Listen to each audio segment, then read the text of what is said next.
स्वागत है दोस्तों आपका हमारे चैनल में। आज हम आपको 2023 की हॉरर कॉमेडी मूवी रेनफील्ड की कहानी सुनाने जा रहे हैं। मूवी की शुरुआत में एक सपोर्ट ग्रुप में दिखाते हैं जहां सारे लोग परेशान हैं किसी न किसी वजह से। फिर सब लोग अपनी परेशानी एक एक करके बताते हैं और सबके साथ डिस्कस करते हैं ताकि उन्हें अपनी प्रॉब्लम का सलूशन मिल सके। वहाँ एक आदमी भी बैठा होता है जिसका नाम होता है रेनफील्ड। वो एक रियल एस्टेट वकील हुआ करता था। वो अपनी पास्ट लाइफ के बारे में सोच रहा होता है जिधर वो ट्रांसिल्वेनिया में एक आदमी को कुछ प्रॉपर्टी के पेपर्स देने जाता है। अब वो आदमी और कोई नहीं बल्कि काउंट ड्रैकुला होता है। वो दोनों अच्छे दोस्त बन जाते हैं और ड्रैकुला उसको अपनी पावर्स का कुछ हिस्सा दे देता है और उसे अपना असिस्टेंट बना लेता है। उन पावर्स से उसकी ज़िंदगी पूरी तरह से बदल जाती है और वो हमेशा के लिए ड्रैकुला का असिस्टेंट बन जाता है। रेनफील्ड ही ड्रैकुला की देखभाल करता है और उसकी दी हुई पावर से वो एक अमर इंसान बना रहता है। ड्रैकुला को उसकी पावर्स इंसानी खून पीने से मिलती हैं, वहीं रेनफील्ड को उसकी पावर्स कीड़े खाने से आती हैं। अब एक दिन एक एक्सॉर्सिस्ट कुछ ड्रैकुला हंटर्स के साथ ड्रैकुला के किले पे आता है और वो उसे ख़त्म करने की कोशिश करता है। वो ड्रैकुला को एक सर्कल में कैद कर लेता है और रेनफील्ड को समझाता है कि वो भी एक नॉर्मल और अच्छी ज़िंदगी जी सकता है अगर वो उसे मारने में उनकी मदद करे। पर ड्रैकुला उसे डराता है कि अगर वो मर गया तो वो लोग उसको भी कैद कर लेंगे। फिर रेनफील्ड उस सर्कल को तोड़ देता है और ड्रैकुला फ्री होके उस एक्सॉर्सिस्ट के शरीर के अंदर उसके मुंह के द्वारा चला जाता है और उसकी बॉडी को एक्सप्लोड कर देता है। अब एक हंटर वहां का पर्दा हटाकर ड्रैकुला की बॉडी पे सनलाइट गिरा देता है जिसकी वजह से उसकी पूरी बॉडी में आग लग जाती है। पर रेनफील्ड उसे कैसे न कैसे बचा लेता है। अब ड्रैकुला को ठीक होने के लिए इंसानी खून की ज़रूरत है। अब रेनफील्ड ड्रैकुला को लेकर और हंटर्स से बचाते हुए न्यू ऑरलियंस ले जाता है। अब उन्हें वहां रहते और बहुत से हंटर्स से बचते हुए 90 से 95 साल बीत जाते हैं। रेनफील्ड उसके लिए इंसान को लाता है और ड्रैकुला उनका खून पीकर ठीक होता है। अब प्रेजेंट डे का सीन दिखाते हैं जहाँ पर वो एक सपोर्ट ग्रुप में बैठा होता है। अब वहाँ पर एक लड़की सबको बताती है कि वो अपने बॉयफ्रेंड से बहुत परेशान है और उसके बॉयफ्रेंड ने उसे तंग करके रखा हुआ है। अब रेनफील्ड ड्रैकुला के लिए उसके बॉयफ्रेंड को लेने चला जाता है क्योंकि रेनफील्ड नहीं चाहता कि उसकी वजह से कोई अच्छा इंसान मरे। इसीलिए वो डिसाइड करता है कि वो बुरे इंसानों को ही ड्रैकुला के पास लेके जाएगा। अब उसका बॉयफ्रेंड एक क्रिमिनल होता है और किसी से ड्रग्स चुरा कर लाया होता है। रेनफील्ड अब उसके बॉयफ्रेंड मिच को पकड़ लेता है। तभी वहाँ एक मोटा तगड़ा आदमी आ जाता है और मिच को मारकर रेनफील्ड पर हमला कर देता है। अब रेनफील्ड एक कीड़े को उठाकर खा लेता है और उसमें बहुत ताकत आ जाती है और उस आदमी को मारकर उसका मुंह ही धड़ से अलग कर देता है। अब उसका सिर उस गैंगस्टर की गाड़ी पर ही जा टकराता है जिसने उसे भेजा था। उसका नाम टेडी होता है। वो शहर की सबसे बड़ी क्रिमिनल फैमिली का बेटा होता है। वो घबरा कर वहाँ से भाग जाता है। वहीं कुछ दूर दो पुलिस ऑफिसर्स उसे पकड़ लेते हैं और पुलिस स्टेशन ले आते हैं। उनमें से एक पुलिस ऑफिसर का नाम रिबेका होता है और रिबेका वही लड़की है जिसके फादर को टेडी ने ड्यूटी पर ही मार दिया होता है। अब वहाँ दिखाते हैं रेनफील्ड मिच और सारे गुंडों की बॉडी लेकर ड्रैकुला के पास जाता है, लेकिन ड्रैकुला को उसका खून बिल्कुल भी नहीं पसंद आता और वो बोलता है कि उसे ठीक होने के लिए अच्छे लोगों की खून की ज़रूरत है, ना कि बुरे लोगों की। अब उधर टेडी का वकील उसे छुड़ाने आ जाता है और उसको छुड़ा कर ले जाता है। उधर मिच के अड्डे पर रिबेका और उसका साथी ऑफिसर पहुंचते हैं और उस जगह की छानबीन करते हैं। अब रेबेका को वहाँ पर एक पेन मिलता है जिस पे खून लगा हुआ है और एक कैफ़े का नाम लिखा है। वो उस पेन को अपनी सिस्टर को छानबीन के लिए दे देती है और बोलती है कि वो उस पर लगे खून की डीएनए जांच करे। अब रेबेका और उसका साथी ऑफिसर उस कैफ़े में पहुंचते हैं जहां पर रेनफील्ड भी मौजूद होता है और वो ड्रैकुला के लिए शिकार लेने आया होता है। वहां पर टेडी और उसकी टीम भी पहुंच जाती है और जब टेडी रेबेका को वहां पर देखता है तो वो उसे बोलता है और उसको बताता है कि कैसे उसने उसके पिता को मारा और वो मरते वक्त अपनी जान की भीख मांग रहे थे, पर वो रेबेका को नहीं मारना चाहता क्योंकि रेबेका उसके काम की है और वो चाहता है कि रेबेका उसके साथ मिलकर काम करे। पर रेबेका साफ मना कर देती है और उसका बहुत मजाक उड़ाती है। अब टेडी जैसे ही रेबेका को मारने वाला होता है, रेनफील्ड एक कीड़े को देख लेता है और उसे खाकर रेबेका को बचा लेता है और सबको मार मार के भगा देता है। अब रेनफील्ड रेबेका की तारीफ करता है कि कैसे वो टेडी से बिल्कुल भी नहीं डरी और उसके सामने नहीं झुकी। वहाँ रेबेका भी रेनफील्ड को थैंक यू बोलती है क्योंकि उसने उसकी जान बचाई थी।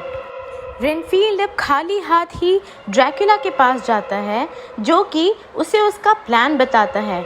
ड्रैकुला बताता है कि उसने प्लान किया है कि वो जैसे ही ठीक होगा वह इस दुनिया पर राज करना चाहता है और अपने फॉलोअर्स की टीम बनाना चाहता है ताकि गॉड का नामो निशान वहाँ से मिट जाए और वहाँ पर सिर्फ इविल लोग और उसके फॉलोअर्स ही रह सकें। अब यह सब सुन रेनफील्ड को बहुत बुरा लगता है क्योंकि उसके अंदर की इंसानियत अभी भी मरी नहीं है। ये सब सुन वो अपनी प्रॉब्लम डिस्कस करने अपने सपोर्ट ग्रुप के पास जाता है और उन्हें अपनी प्रॉब्लम बताता है कि कैसे उसका बॉस दुनिया पर राज करना चाहता है, पर वो उन्हें ये नहीं बताता कि उसका बॉस और कोई नहीं बल्कि काउंट ड्रैकुला है। उस सपोर्ट ग्रुप का हेड उसे बोलता है कि वो अपने बॉस पर नहीं बल्कि अपने पर ध्यान दे। वो अब ड्रैकुला के पास जाना छोड़ देता है और एक अपार्टमेंट रेंट करके वहाँ रहने लग जाता है। अपना हुलिया भी सुधार लेता है। वो अब रेबेका के पास जाता है और वो उसे पसंद करने लग जाता है। वो रेबेका को अपनी स्टेटमेंट देता है और टेडी के खिलाफ गवाही देने के लिए भी तैयार हो जाता है। वहाँ सीसीटीवी फुटेज में बेला रेनफील्ड को सबको मारते हुए देख लेती है और टेडी से रेनफील्ड को मारने के लिए कहती है। टेडी रेनफील्ड को ढूंढते ढूंढते एक पुराने हॉस्पिटल में पहुंच जाता है जहां उसे बहुत सी लाशें पड़ी दिखती हैं।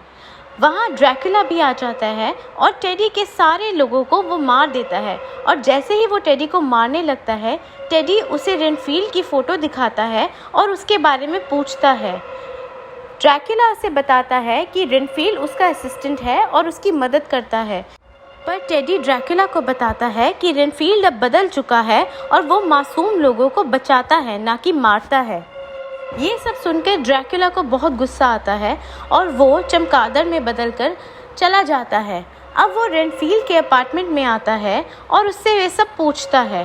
पहले तो रेनफील्ड उसे कुछ नहीं बताता और उसे घुमाने की कोशिश करता है ये बोलकर कि वो उससे मिलने आने ही वाला था, पर अब ड्रैकुला को सब कुछ पता चल चुका है और वो रेनफील्ड से साफ साफ पूछता है। रेनफील्ड अब उसे बताता है कि उसे भी प्यार पाने और खुशी पाने का पूरा हक है और वो उसे डिज़र्व करता है।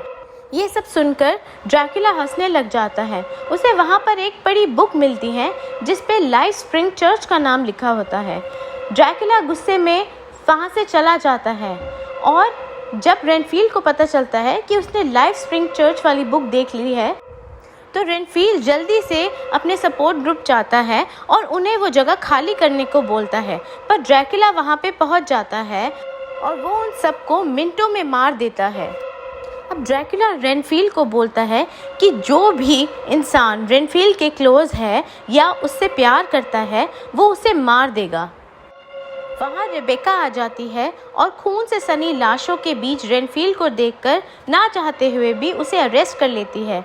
जैसे ही वो लोग बाहर आते हैं तो देखते हैं कि बहुत सारी पुलिस की गाड़ियाँ आ जाती हैं।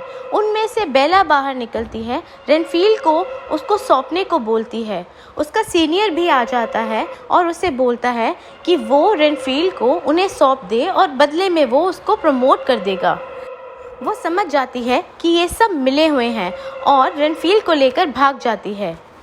अब उन दोनों के खिलाफ शूट एट साइट के ऑर्डर्स आ चुके हैं। अब रेबेका अगले ही दिन जब उठती है तो अपने आप को रेनफील्ड के अपार्टमेंट में पाती है। उसे गोली भी लगी हुई थी। रेनफील्ड उसे ड्रैकुला के बारे में सब कुछ बता देता है, पर वो इन सब बातों पे विश्वास नहीं करती। तभी उसकी सिस्टर का फ़ोन आता है और वो उसे बताती है कि उसने उस पेन पर लगे खून की जांच की है और उस पर लगा डीएनए दुनिया के अलग अलग हिस्से के केसेस से मिले डीएनए से मैच होता है और वो आदमी लगभग 70 या 80 साल का होगा जिसका वो डीएनए है। अब रेबेका समझ जाती है कि रेनफील्ड अमर है और वो सच बोल रहा है। वो अपनी सिस्टर को एक कैफ़े में बुलाती है और जब रेबेका और रेनफील्ड उससे मिलकर बाहर आ रहे होते हैं तो वहाँ पुलिस आ जाती है और तब रेनफील्ड रेबेका को एक कीड़ा ढूंढने को बोलता है क्योंकि कीड़ा खाकर उसको पावर्स मिलती हैं और एक कीड़ा मिलने पर वो उन सब गुंडों को मार गिराता है। वहाँ ड्रैकुला और बेला हाथ मिला लेते हैं और बेला केट को किडनैप कर लेती है और रेबेका को फ़ोन करती है कि उसे अगर केट चाहिए तो बदले में उसको रेनफील्ड देना होगा। रेनफील्ड कुछ कीड़ों को लेकर रेबेका के साथ बेला के पास पहुँच जाता है और वहाँ जाकर उसको पता चलता है कि टेडी को ड्रैकुला ने अपनी पावर्स दे दी हैं और उसको अपना नया असिस्टेंट बना लिया है। वहाँ रेनफील्ड टेडी के आदमियों को मार गिराता है और टेडी से लड़ने लग जाता है। वहीं रेबेका बेला से उसकी सिस्टर का पूछती है और तभी सब खिड़कियां बंद हो जाती है और वहाँ ड्रैकुला आ जाता है और उसे बोलता है कि वो उसकी मदद करे क्योंकि केट तो मर चुकी है, पर वो उसे ज़िंदा कर सकता है अपने खून से क्योंकि उसके खून में हीलिंग पावर्स हैं। वहीं टेडी रेनफील्ड को हरा रहा होता है, पर जैसे ही उसे एक कीड़ा दिखता है रेनफील्ड उसे खाकर टेडी को एक ही पंच में मार देता है और अंदर आकर रेबेका को कहता है कि ये एक चाल है और तभी रेबेका खिड़की खोलने का बटन दबा देती है और उससे खिड़कियां खुल जाती हैं और ड्रैकुला घायल होने लगता है, पर वो तभी चमगादड़ बनकर रेनफील्ड को घायल कर देता है और तभी रेनफील्ड बेहोश हो जाता है। अब ड्रैकुला रेबेका को पकड़ लेता है और उसका खून चूसने ही वाला होता है कि रेबेका उसके पैर पर गोली मार देती है। तभी उसका खून रेनफील्ड के होठों पर जाता है और वो हील हो जाता है और तभी आकर वो ड्रैकुला को बहुत मारता है। अब रेबेका वहाँ पर एक प्रोटेक्शन सर्कल बना लेती है और दोनों ड्रैकुला को उस प्रोटेक्शन सर्कल में ले आते हैं और उसके टुकड़े टुकड़े कर देते हैं और उन्हें कंक्रीट में मिला देते हैं ताकि ड्रैकुला दोबारा जिंदा ना हो सके। रेनफील्ड के पास ड्रैकुला का हीलिंग खून होता है जिससे कि वो केट को ज़िंदा कर देते हैं और उन सपोर्ट ग्रुप के मेंबर्स को भी ज़िंदा कर देते हैं क्योंकि रेनफील्ड उनसे भी बहुत प्यार करता है। अब रेबेका और रेनफील्ड दोस्त हैं और रेनफील्ड अब किसी का सर्वेंट नहीं है और अपनी लाइफ अच्छे से जी रहा है। यहीं पर मूवी का एंड हो जाता है। अगर आपको ये मूवी की कहानी अच्छी लगी हो तो आप हमारे वीडियो को ज़रूर लाइक करें और चैनल को ज़रूर सब्सक्राइब करें।